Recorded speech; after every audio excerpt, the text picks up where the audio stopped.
Clodagh, you've come all the way up to Belfast Mm-hmm. to see this man, John Kingerlee. What do you make of him? Well, I guess it was a bonus. Number one, it's important to say that I kind of wasn't expecting to even meet John here today.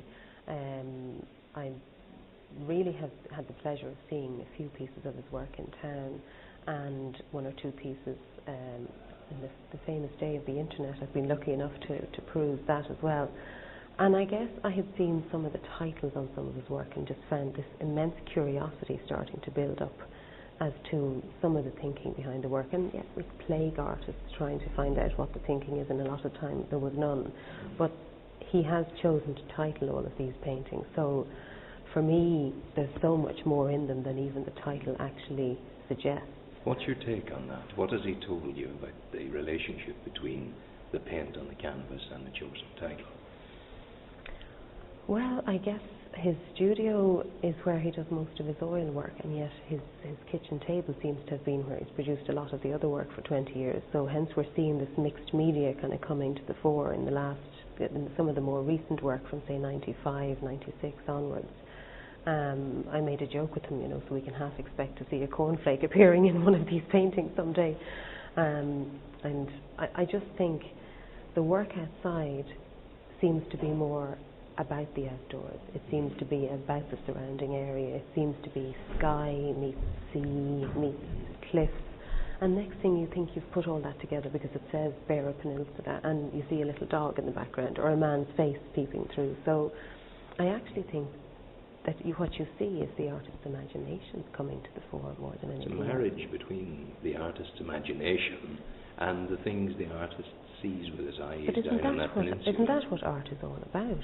I mean, sometimes I'm tempted to say, when I was showing some of these to my husband earlier, I said, don't look at the name and just tell me what you think it is, because there's so much in these paintings.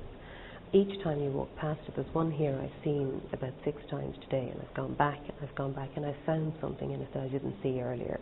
So instead of the instant recognition that is part of a cliff or that's the study of heads, there's always something in John's underneath, and I think that's, he comes back to his work. I think it's obvious that he does keep coming back to his work, and that's part of the intimacy almost in it. You realise that he's sharing real thoughts that are moving on over a period of years. In some cases, some of them have evolved over 10 years and 20 years. 20 years. He was saying this is amazing.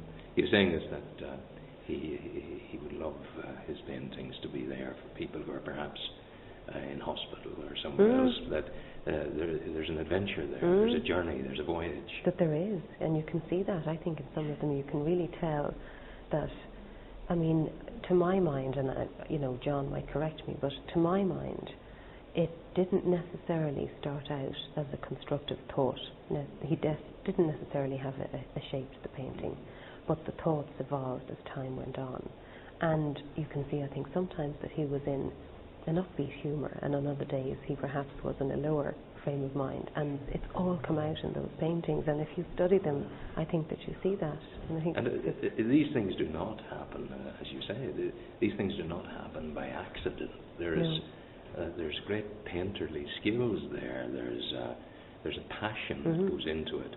There's an intellectual effort there as well to create the striations and the layers of meaning. Hugely. I mean, the layers here, and you can see, I think sometimes they've been built up. The weight of the painting is almost coming off the wall. But then in others, it's the weight of the painting. And he has started with weight and then actually pared it back and turned it into something quite intricate. And it's just all, I guess, if you didn't meet him and you didn't know him, you'd be looking around and you really would feel that you had a sense of intimacy almost with him, because they're shared moments almost in time. I feel that's what I take out of them, and then it's all what people's own imagination, I think, sometimes, and art is all about that. Especially some of the more abstract pieces that we're seeing here today.